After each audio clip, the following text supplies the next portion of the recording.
নমস্কার বন্ধুরা, সকলে কেমন আছেন? আজকে আমি আপনাদের জন্য নিয়ে চলে এসেছি একটা ইজি, হেলদি আর টেস্টি রেসিপি, কান্দা পোহা। তো আগেই বলেছিলাম বাঙালিদের চিড়ের পোলাও আর মহারাষ্ট্রিয়ান কান্দা পোহার মধ্যে বেসিক কিছু ডিফারেন্স আছে। চিড়ের পোলাও নিরামিষ ও টেস্টের দিক থেকে একটু মিষ্টি মিষ্টি হয়, আর এতে সাধারণত ঘি ব্যবহার করা হয়। অনেকেই সাদা তেল ও ঘি মিশিয়ে ব্যবহার করেন। ঘিতে গোটা গরম মশলা ফোড়ন দিয়ে আর কাজু কিশমিশ দিয়ে এই চিড়ের পোলাও বানানো হয়। চিড়ের পোলাওয়ের রেসিপি আমার চ্যানেলে আগেই দেওয়া আছে, আপনারা চাইলে দেখে নিতে পারেন।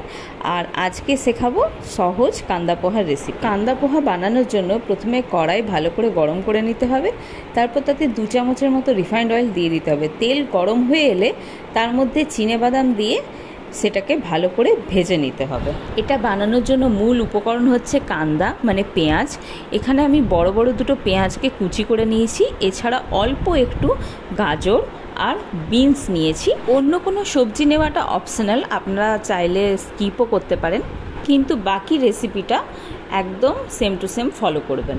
বাদামগুলো ভাজা হয়ে এসছে, এরপর এগুলো তেল থেকে তুলে নিতে হবে। এরপর ফোড়নের জন্য ওই তেলে দিয়ে দিতে হবে গোটা কালো সর্ষে আর অল্প একটু কাঁচা লঙ্কা কুচি।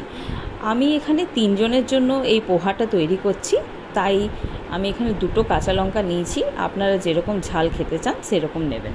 এরপর এর মধ্যে দিয়ে দিতে হবে অল্প একটু কারি পাতা দিয়ে 1-2 মিনিট নাড়াচাড়া করে একটা সুন্দর গন্ধ বেরিয়ে এলে এর মধ্যে দিয়ে দিতে হবে এক এক করে কেটে রাখা সবজিগুলো। চিড়ের পোলাওয়ের সাথে কান্দা পোহার যে কটা পার্থক্য এতক্ষণ পেলাম সেগুলো হলো, কান্দা পোহা সাধারণত নোনতা ও ঝাল স্বাদের হয়, যেখানে চিড়ের পোলাও পুরোটাই মিষ্টি। আর এর মূল উপকরণ হচ্ছে পেঁয়াজ, যেখানে চিড়ের পোলাওতে পেঁয়াজের ব্যবহার করা হয় না। আর এতে চিনেবাদাম, কারি পাতা, গোটা সর্ষে এসবের ব্যবহার করা হয়, যেখানে চিড়ের পোলাওতে ফোড়নে ব্যবহার করা হয় গোটা গরম মশলার। সবজিগুলো দিয়ে দেওয়ার পর এর মধ্যে অল্প স্বাদ মতো নুন আর অল্প একটু হলুদ গুঁড়ো দিয়ে দিতে হবে। তারপর এটাকে ভালোভাবে ভাজতে হবে যতক্ষণ না পুরো সবজিটা সিদ্ধ হয়ে আসছে। আমি এখানে সবজিগুলো কিছুক্ষণ ঢাকা দিয়ে রেখে দেবো যাতে তাড়াতাড়ি সেদ্ধ হয়। সবজিগুলো যতক্ষণ সেদ্ধ হচ্ছে ততক্ষণ আমি আমার চিড়েটা রেডি করে নিয়েছি।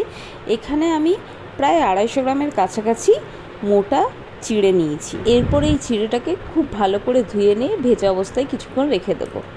আপনারা পাতলা চিড়ে ব্যবহার করবেন না, কারণ কি ওটা করলে একেবারে ঘেটে যেতে পারে। সবজিগুলো সেদ্ধ হয়ে এসছে। এখানে এই সময় ছোট চামচ, মানে চা চামচের 1 চামচ চিনি দিয়ে দিয়েছি, কারণ এটা আমি অনেকের কাছেই শুনেছি বা দেখেওছি যে কোনো নোনতা জিনিসে অল্প চিনি দিলে বা যে কোনো মিষ্টি জিনিসে অল্প নুন দিলে সেটা স্বাদ আরও ভালো হয়।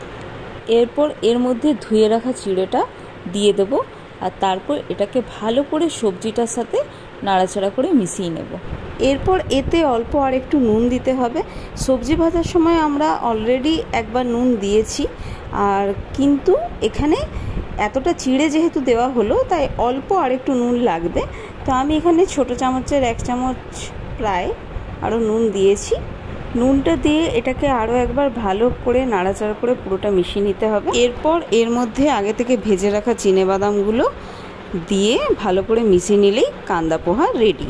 এটা সত্যিই সুস্বাদু, স্বাস্থ্যকর, কম সময়ে কম উপকরণে বানানো একটি জলখাবার, যেটা বাচ্চা থেকে বড় সবার জন্য খুব ভালো। আর একটু খেলেই পেট অনেকক্ষণ ভরা থাকবে। ভিডিওটি ভালো লাগলে লাইক, কমেন্ট, শেয়ার করবেন। নতুন বন্ধুরা চ্যানেলটিকে সাবস্ক্রাইব করে পাশে থাকবেন। ধন্যবাদ।